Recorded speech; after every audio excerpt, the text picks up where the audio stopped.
It is fantasy football season, and try to decide how to approach your draft, it can be a massive headache. In this series, I'm going draft slot by draft slot, talking over what you can expect to see from your draft position, what strategies you can use, which players you might want to take, and which players you might want to avoid. We'll touch on the sleepers available later on, and we'll even run through a super quick mock draft so you can see exactly how I would draft from each position.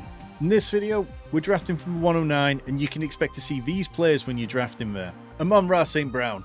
After the true elite wide receivers are off the board, Amon-Ra St. Brown represents easily the best of the rest. Over 3 seasons, Amon-Ra St. Brown has 3,588 receiving yards on 429 targets. That's the 6th most among wide receivers in that spell. He only trails Devontae Adams, Tyreek Hill, Stephon Diggs, CeeDee Lamb, and Justin Jefferson. In 27 out of 52 career games, St. Brown has managed to score either a touchdown or 80 plus receiving yards. That gives managers an absolute fantastic floor for fantasy, but it also brings you a really high ceiling. AJ Brown. The past year, it was the tale of two halves for Brown, who scored 22.6 points per game in weeks 1 to 9, before just going off a cliff in the second half of the season, scoring only 12.3 points per game for the rest of the season.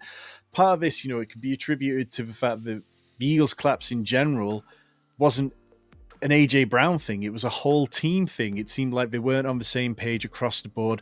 Jalen Hurts was injured. It sounded like he had this bone bruise issue, which we never really got proper details about. That's an injury known to hamper dual threat quarterbacks. AJ Brown might come with some risk, but if the Eagles can stay more consistent in 2024, having a player who can average over 22 points per game is a massive advantage in fantasy football, and it sounds like Kellen Moore, as offensive coordinator for the Eagles, plans on getting AJ Brown in motion far more often than he's ever been. And AJ Brown coming at you with a full head of steam, that's not something I want to get in the way of. Drafting from the 109, there's still a couple of players that I don't like in this range, and I won't be picking. Puka Nacua. Nacua broke the NFL rookie receiving yards and receptions record with 105 receptions and 1,486 receiving yards. He also scored 6 touchdowns, but it's perhaps not worth taking him quite this early, particularly with him missing the next couple of weeks of training camp due to a knee injury. Cooper Kupp still looked good in 2023. He had a 25% target share, very close to Nakua's 28%, and his route participation was outdoing Nakua's at 92.8% compared to Nakua's 91.2%. Cooper Kupp has been healthy all off-season. The coaching staff are raving about how good he looks. Meanwhile, Nakua's missing time in training camp. It shouldn't be surprising if Cooper Kupp can really close the distance this year. Jahmyr Gibbs. The Lions, they continue to say that they plan on using a committee between David Montgomery and Jahmyr Gibbs in 2024. It makes sense to do so. Like, you look at their abilities, they mesh well together. Montgomery led the backfield last year in touches with 17.3 compared to Gibson's 15.8. He also led the pair with 4.0 evaded tackles per game compared to Gibbs's 3.5. Gibbs was a more explosive runner with a massive 9% big run rate. That dwarfed Montgomery's 3.8%. But still, the Lions preferred Montgomery around the goal line, which kept him very fantasy relevant, kept Gibbs out of the end zone.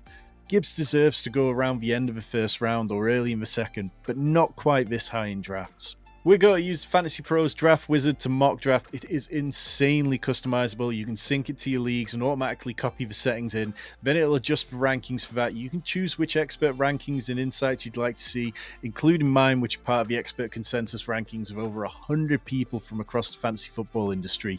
There's no waiting around for other people. Nobody taking 6 kickers in the mock draft. Instead, we can mock draft against the Wizard, get feedback from top experts on our drafts. Check out the link in the description below to start your own mock drafts right now.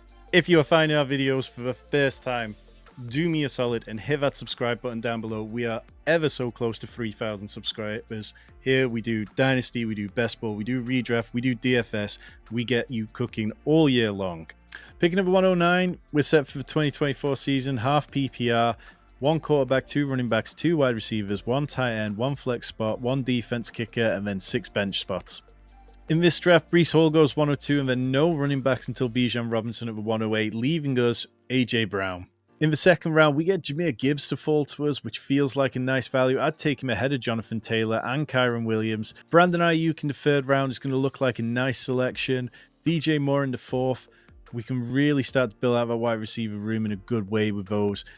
When it comes back round to us, let's take Ramondre Stevenson. This feels like a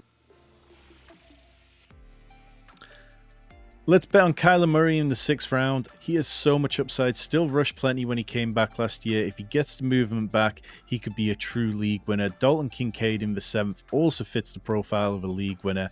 We'll add some volume in Deontay Johnson, who is not everyone's cup of tea, but he earns targets. I'm good with that.